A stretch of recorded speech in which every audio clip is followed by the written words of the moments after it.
Hello children and welcome to English Honeydew Unit 4 Part 5. In this session we are going to do a very beautiful poem, The Last Bargain.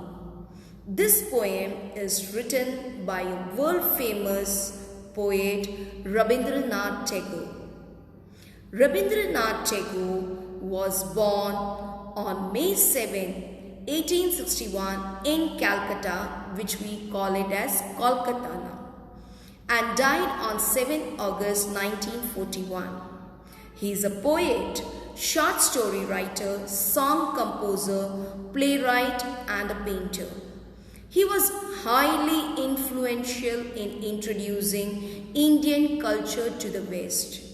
He became the first non-European to receive the Nobel Prize for Literature. The list doesn't end here. He is the only person who has written national anthem for two countries. One for our country, India. He is the lyricist and composer of our national anthem, Jana Gana Mana. Secondly, he has written national anthem for Bangladesh. He has also contributed immensely in the freedom struggle. He is really a great person, a great personality. So let's see the introduction of this poem. The poem, The Last Bargain.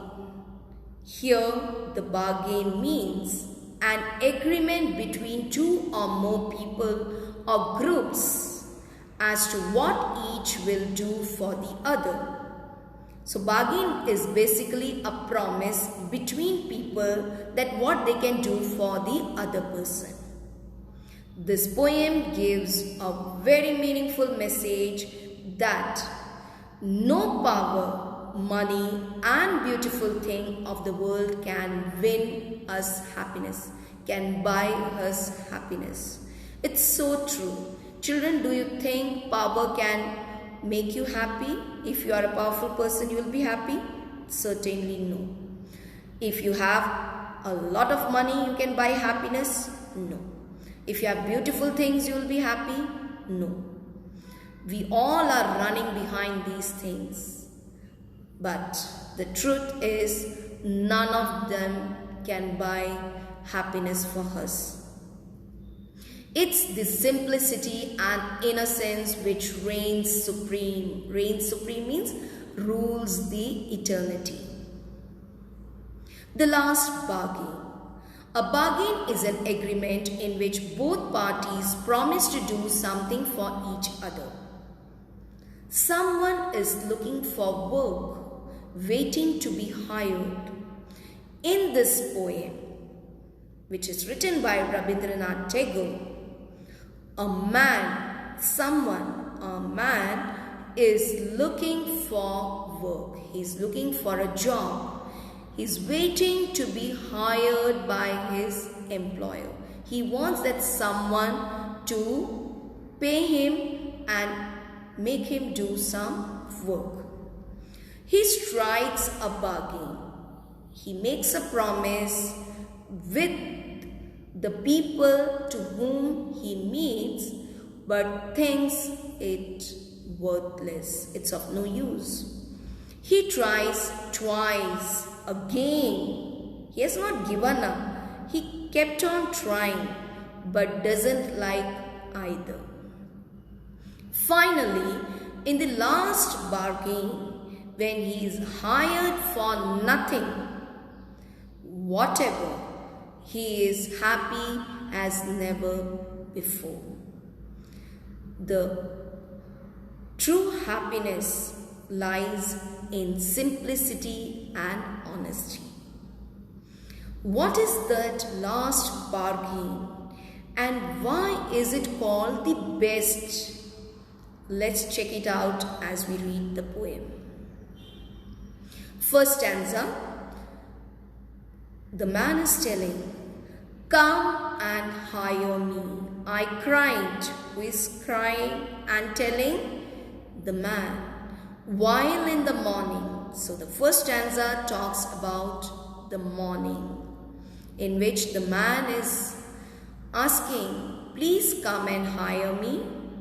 I was walking on the stone paved road. He was walking on the pavement, which is next to the roadside. Sword in hand, the king came in his chariot. Children, down I have shown you the picture, which you can see it. That's the chariot. So, king came in his chariot with sword. And these things, the chariot, the king, the sword talks about power. He held my hand and said, I will hire you with my power. But his power counted for naught. Naught means nothing. And he went away in his chariot. In the heat of the midday, that means it's afternoon time, the houses stood with shut doors.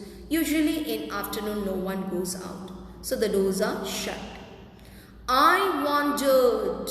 The man is roaming around along the crooked lane, along the curved path.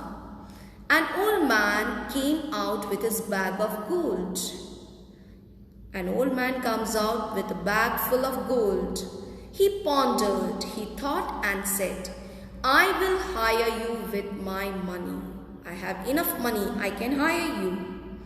He weighed, the man weighed his coins one by one, but I turned away. I rejected the offer. Third stanza, it was evening. The garden hedge was all aflower. Hedge means the fence made of bushes.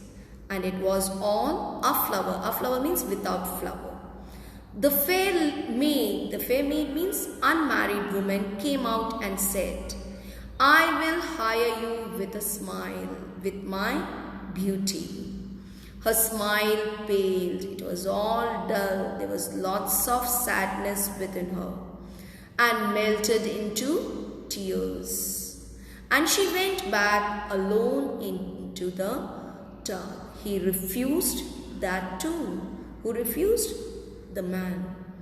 The sun glistened on the sand, it shined during the sunset time.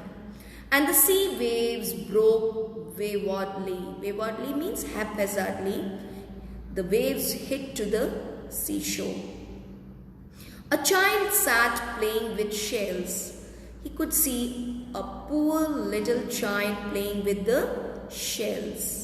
He raised his head and seemed to know me and said, I hire you with nothing. The fourth stanza, the last stanza, the man finally meets a poor little child who is so innocent, and he says, I will hire with nothing. The child wants nothing in return. From henceforward, now onwards, that bargain struck in child's play and made me a free man. Children, it's very well said that if you want to enter the kingdom of heaven, be like a child. That simplicity, that innocence is what we all need. We don't have to expect anything in return. Here, the man was a free man. No one was expecting anything from him. The poem written by Rabindranath Tagore is giving a very meaningful message to each one of us. Summary: The Last Bargain is a soulful poem written by famous Indian poet Rabindranath Tagore. In the poem, the speaker is telling about the worthlessness of worldly things, materialistic things, power, money, and beauty. Every human on earth is trying to achieve these three things. For him, Every material thing on earth is mortal. Mortal means it will vanish soon and not everlasting. Working with the poem. First question, who is the speaker in the poem? A man looking for his employer is the speaker in the poem. The king's sword in hand suggests power. The old man offered the speaker a lot of money. Why did he turn down the offer? The man turned down the offer because he didn't need money.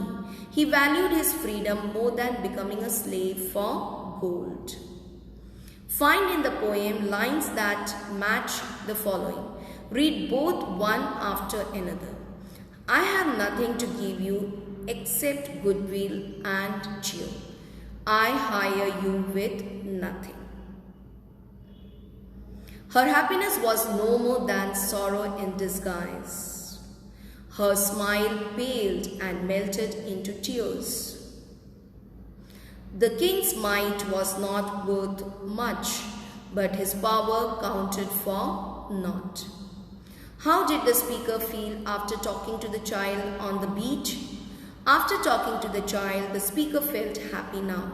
He got satisfaction and freedom. Write working with the poem question number 1, 3, 4 and 5 in notebook. Write question number 2 in textbook itself. Thank you. May God bless you.